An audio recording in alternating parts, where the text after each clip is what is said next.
Thank everyone for joining Sandra P's Gen Extra. Welcome everyone that is here for Sandra P's Gen Extra. I'm so glad that you could join me tonight. This is just a Sandra P's Gen Extra. We have a few topics. The first topic, the main topic, is of course, we have lost one of our legends, gone way too soon. The beautiful, the talented, the one that I don't know, when I first heard Deangelo, I know I fell in love with that falsetto. I know that I loved his demeanor. He was always one of the ones that just seemed so calm, so chill, so, I don't know, down to earth. Something about Deangelo that was very, very special. And as I said, he is gone too soon, and he is a great loss, not just to R&B, but I think to the world. Just the way he carried himself, conducted himself. And I just wanted to. This is Marvin Gaye. This would probably be someone that was a huge influence for Deangelo. And we know that he got his wings yesterday.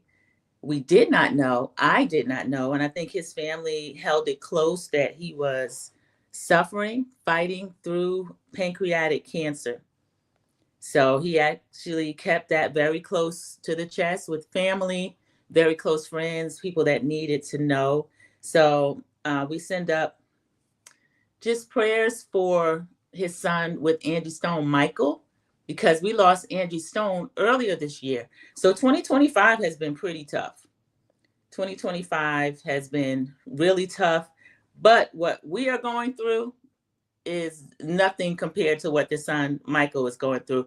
He was 51 years old, and his family announced this yesterday. So he was born February 11th, 1974. So as they say, sunrise, and then sunset was October 14th, 2025. So there are articles all over the place. Deangelo, acclaimed R&B singer, dies at 51 after battle with cancer. They call him a neo-soul pioneer. Deangelo's son, Michael Archer II, broke his silence after losing both parents within 7 months. He just says, keep me in your thoughts. And that was the first thing I thought of. He's in my prayers. He's in my thoughts. And I think there's a lot of people that's lifting him up in prayer, well wishes, everything. He's only 27 years old. So that's terrible. He lost his mother unexpectedly. And it doesn't seem like 7 months ago, but 2025 has been heck on everybody. I want to see if I can share something with Deangelo. Maybe I'll change my backdrop. I should have had that ready, but I didn't know whether or not I would show it. I found one online. Let me see which one would be best to share. Let's see. I hope I made it a favorite. I'll look for something during the course of this live. I'll find something. But Holly Robinson Pete shared something that was really nice. It was an early video, a church performance. Deangelo was probably about 18 years old, and he was singing The Wine-Ins Tomorrow. So I'll share that. Let me just go through and share that. One moment. I'm going to go ahead and turn off my camera again while I share that. And then I'll turn it back on. I think I'll be able to have it.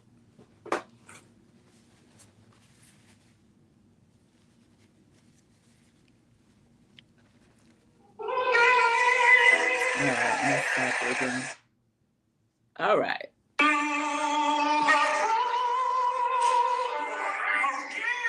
I'll put the link on too.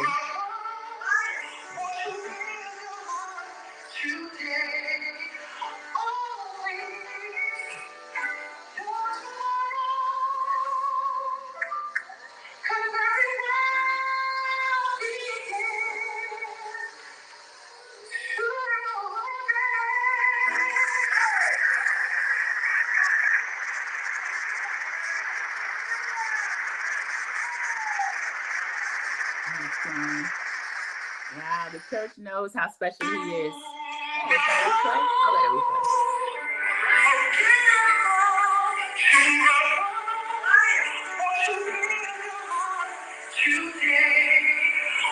I'll let it replay.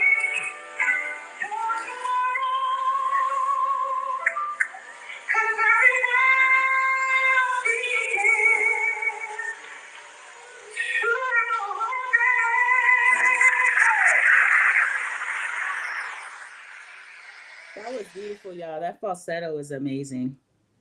Yeah, we lost another great one. We lost another really, really great one. Wow. Okay, I have a few topics. That was the main one. That was the first one. Rest in peace, Deangelo. Michael Eugene Archer was his born name, and his artistic name was Deangelo. That's who I first knew him of, and we met him as. All right, everybody. The next topic. This is big news in the YouTube streets.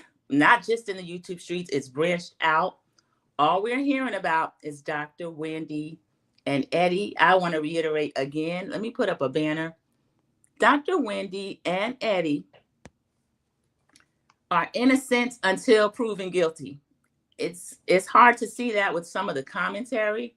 I'm a little surprised by it. It's looking to me like a lot of people were using this opportunity to kind of pile on. Maybe they never liked Dr. Wendy. All I'm hearing really is, oh, Miss 4 Degrees this, Miss 4 Degrees that. I don't know what that has to do with fraud. People saying she should be smarter. Absolutely. The case is laid out. It's a complete insurance investigation. It's been turned over to the state of Maryland. It looks like it's, going to be uphill battle, but it's still innocent until proven guilty. So we'll see what Bravo does. And again, because I have named Dr. Wendy and Eddie, and they are the most recent Bravo celebrities, really one of the first to have these charges. I know Erica Jane in Beverly Hills, her husband, Tom Girardi, was charged and convicted of extensive fraud. But very little was said to Erica about it. Every time it was mentioned, people would really show her a lot of grace. That's just one of the cases. We had Kyle Richards out in Beverly Hills, over $1 million in insurance claims for the first robbery.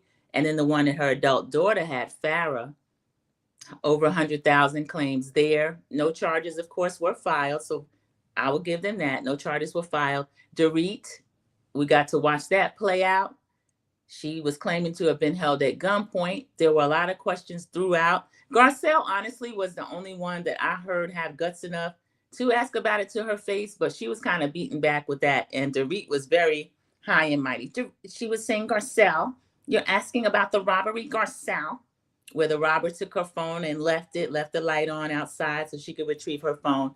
Anila, another Bravo celebrity down in Atlanta, she had a break-in while her and her husband were away from home. She and another cast member even had the nerve to name one of the cast doctors, Dr. Eugene, and his wife, Toya, had the nerve to name them.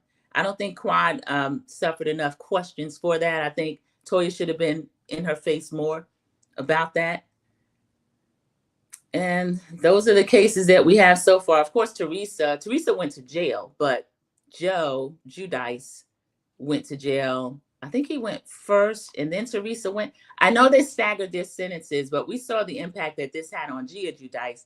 Gia Giudice, a lot of people don't like her. They feel like she's too adult and has been for a long time. Gia's pretty young. She's only in her 20s, but she kind of runs things. And you look at her raising her sisters after her mother and father served time. I look at Dr. Wendy, I look at Eddie, I look at their beautiful children, those 2 boys and that little girl, and my heart goes out to them. And I hope people, if they don't like Dr. Wendy, if they think Eddie's stupid or whatever they think about him, that they will have compassion for their children. And I'm not going to act like I don't see what's going on here. I noticed that Bravo, Andy Cohen, they're able to give a lot more grace to certain housewives, to certain other people that are with that network than they will for others. Wendy's wife swap episode was canceled. I can understand that in a way because her legal team probably didn't even want that to be shown on TV, but Bravo did cancel it. Wesleyan University, they were reporting that she was fired, but there has since been reporting that she resigned. I don't know if they allowed her to resign to save face, or Wesleyan is not in her state. I know there's some restriction on her travel now with part of the conditions of her release. Her and Eddie are out under $50,000 a piece bail, so I don't know that she's able to travel back and forth to work. But I was reading about it, and a lot her students thought highly of her, of course, or they wouldn't have been taking that class. But I think a lot of people were waiting to drag Dr. Wendy because of how she came in and the fact that she always touts her education. So I don't, even if someone is on the downfall or the downswing, it doesn't mean that that's going to lift another person up. So her having 4 degrees and now being charged with this is not going to automatically give someone else clout or their degree. So I'm kind of getting tired of that. We watched Ashley, bobblehead Darby. She is at a performance. People have paid money to listen to her warble, and she's up there trying to make jokes about Wendy. Zen wins in the pen. She's not in the pen. She's innocent until proven guilty. She's at her home with her husband and children, and she's probably very distraught right now. But that means nothing to Ashley. Ashley is just trash, and I intend to drag her this whole season. I start everybody out with a clean slate. I can't say that about Ashley now. I've had enough of her. And I feel like Ashley is a fraud as well. Ashley robbed Love Hotel. I watched that. I enjoyed the season. Now we find out that she had a whole boyfriend the whole time she was over there, talking about we talked before we went and he didn't like it and so we were not together. But Ashley was absolutely, make no mistake about it, she still had a man. She had a man. She took up space, took money out of another housewife's pocket. Because I think Heather from SLC, she's been single for some time. She's been candid about her journey after her divorce, trying to get her children off to college, finally getting her empty nest. And I would love to see Heather over on Love Hotel, and we'll see what happens with that. But Andy Cohen, I've always looked at his cockeyed self sideways, and I'm very annoyed with him again. Andy, actually, I don't watch What Happens Live unless there's clips or something, or someone says there's something good, I can gain something from it. Then I'll go over there, I'll have a look at it. But Andy, actually, I heard that he was hosting a game that was featuring something about Stacey's breath not being that fresh. Now, we know that that came from Ashley. We are hearing other housewives kind of co-sign it like it's something cute. Let me put Stacey up. All right, I'm going to change the layout just so you can see her. This is the line. This is the cannabis line that she lied about at the end of last season. Actually, the reunion, Giselle. And don't you have a cannabis line? And I can understand Stacey trying to keep it under wraps, but I would have said, I'm not ready to discuss what I'm doing now, instead of saying, no, I have no plans. I have no idea. I didn't like that. So I can understand people not wanting her to lie. But Giselle and Ashley are big liars as well. Congratulations to Stacey on her cannabis line. So Andy goes around bragging that he has an HR, but I haven't seen HR really do anything yet. I'm hearing rumors that maybe Julia was disciplined over her water assault, germ-filled water assault on Gertie down in Miami, but I'm not sure. Even through the reunion, we can watch Andy dismiss Gertie, be annoyed with Gertie every time she's trying to tell her stories. She recently came out and said she doesn't understand why they blurred the text, because there was no sensitive information in those texts that she shared. It was just her trying to prove that Julia invited her to the cruise rather than Gertie begging to go. So that's all just extras. None of it's really important now. We've got one more episode, the last part 3, which will be the end of Real Housewives of Miami for this season. I'm glad Gertie's defending herself. I was on her page and she made a comment, and the social worker jumped under there and said something about it. And Gertie just checked her and let her know, be careful. Stop talking about me. This is not your place to speak on it. But that lady, I actually looked her up. Her name's Connie Goings. She doesn't work for the state or anything, because people were saying she should be fired. She's not going to be fired because she has her own company. It's a specialty adoption and surrogacy. Isn't that funny? Martina doesn't believe in surrogacy, but they're working with a lady who has an adoption and surrogacy agency. So that tells me that Martina, at her advanced age of pushing 70 and being a cancer survivor herself, may not have been an ideal candidate for the for the adoption of two very young brothers. One is about maybe 2 or 3, and the other looks to be about 3.5 or 4. They're very small, very young children. Jackson and Luca, those are their new given names. They had their own names that their family names had the family had given them. Those names have been changed. Julia tried to be a victim on that. But I don't know. I just see their whole history, everything being wiped out. If you would look at the two godfathers that Julia chose, two very old, possibly 70 plus white men, Europeans in another country, I mean, they're not going to really have anything that they can pour into the boys other than money and experiences. And that is important. But I worry about them not having any Black people in their life that they can be close to. Now, we know that she has some type of relationship with a Haitian mortician, but that man is not her husband. She's married to Martina Navratilova, and she was actually cheating with this person, as Adriana told us. So this whole situation is a mess. I have another extra on Trina and Vaughn. I watched Trina and Vaughn on Trina's IG. I wanted to say Trina needs to stop talking. She is still upset that Ashley came to the U.S. from Barcelona, where she has been for 10 years, almost in exile. And she is upset that Gabe doesn't get a chance to talk about, you know how Trina is. She didn't get a chance to talk about what's being said about him. Gabe had that chance when he was alive, and it was something that was swept under the rug then. So if Ashley waited until she became of age, she's in her 30s now, and she wants to speak about it when she couldn't as a 16-year-old, I think she has every right to do so. And I don't appreciate the fact that Trina is going out there trying to pretend that Ashley has done something wrong because she's accepting a platform that her Aunt Tamar has given to her. And then another thing I don't like is kind of like her and Vaughn. They don't like the attention that they're getting as far as this goes. Vaughn was sitting there supporting Trina, as he should. That's her husband. But he made a comment, yeah, people tune in to see a lot of mess or something like that. But I remember Vaughn not having a problem jumping on screen when he and Trina were courting. And then they finally ended up, he proposed to her on TV. So there's one thing about these reality TV stars, and that includes every single one of them I've ever watched. They can't get enough attention when the viewer is loving them and everything is going great. They can't get enough. They can't stay out of the spotlight. The second the viewers maybe turn on them a little bit or have additional questions, or they don't look the way that they want to look, they want privacy. They want to back up a little bit, still get a check, but they want their privacy. So I'm still kind of worried about how the Braxtons are going to play out this season. I do plan to watch the whole season. I didn't love the first episode. It was okay being reintroduced to them. I actually rated the episode a 6.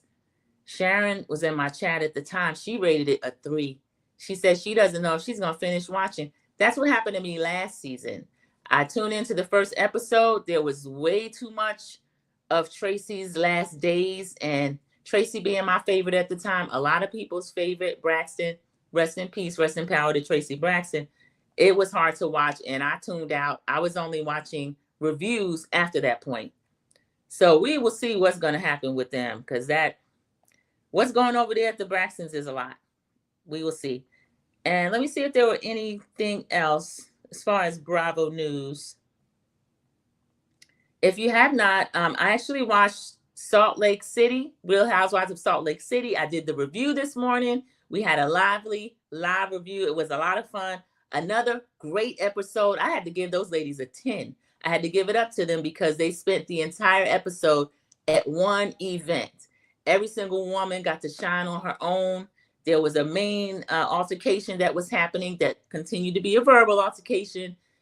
People kept jumping up and popping down, jumping up and popping down, but there were no fights or anything like that. It was wonderful. It was worth watching. It's something that I really enjoy, Salt Lake City. And then I will show you what I'm looking at. Our sweet Gertie over here in Miami, who I just mentioned.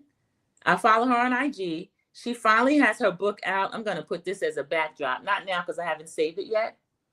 This is her book, From Trauma to Trophies. So we know Gertie has a life story that is just chock full of so much. She shared a lot of it with us on Real Housewives of Miami. She came in about maybe season 4 or so. But she is a part of my favorite reality TV couple, Gertie and Russ. And then everybody knows, if you've been in here, my other favorite reality TV couple, Dr. Wendy and Eddie Osifo. Y'all, I have to put them on the back burner right now. They are still innocent until proven guilty. But, if in fact a lot of this plays out to be true, looking at the impact that it's had on them already and what they've lost already and what their children are going to go through, what their children could possibly lose, I don't know. I have to tick them down a notch. So we'll just keep Gertie and Russell on the top tier and just push Wendy down and Dr. Wendy down a notch. But again, she's still innocent until proven guilty. I feel like that is just a lot that went on. And let's see. Oh, I'll show you one more thing. I'll end as I started. The lovely Deangelo, who received his wings yesterday. Here's T-Pain and Angie Stone talking about him. I think she might say it.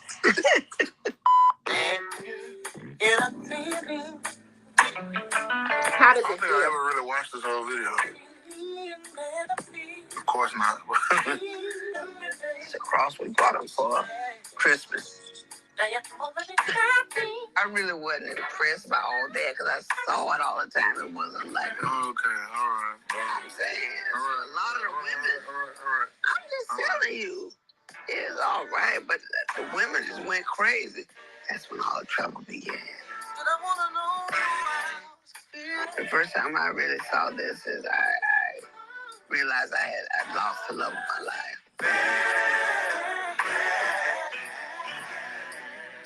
Oh, that's dark. It's very dark, but I mean, it's my truth. Now, I'll tell you what I do love. You see that tattoo right there? That's a tattoo of you on his arm when you were first born. He's holding you with wings behind him. Why did I say that was T-Pain, y'all? So That's happy the to have a son. Oh, wow, that's Michael. That was you. I always thought you guys had the same exact lips. The mouth, I always told him he had a famous mouth. And here you came with the same mouth. You don't have the same mouth. Wow. That's crazy. Yeah, the mouth and the teeth. Hey, yo. I see it. I promise you. I told you. Chill. I promise you. I said your mouth is going to be famous. I got you. I bet you ask any woman what about it. It's the mouth. Wow. So that's Angie Stone, Michael Archer, the son, and Michael Archer, the artist, Deangelo, who we just lost yesterday. 2025 is a trip, y'all. This is just a short Sandra P's Gen Extra. Thank you so much, those of you that were able to join me during this live. I appreciate you. And I believe I have a live tomorrow. I don't know which show it is. I don't even know what I'm watching tonight, y'all, but we'll be back 9:30 a.m. Eastern Standard Time. I'll have it scheduled. So we'll come in here, we'll just talk, have fun with one of the shows. And if you will, like the video if you have not already. If you're not a subscriber, please go ahead and subscribe. And I will see you in the YouTube streets. Everybody, enjoy the rest of your hump day. Good night.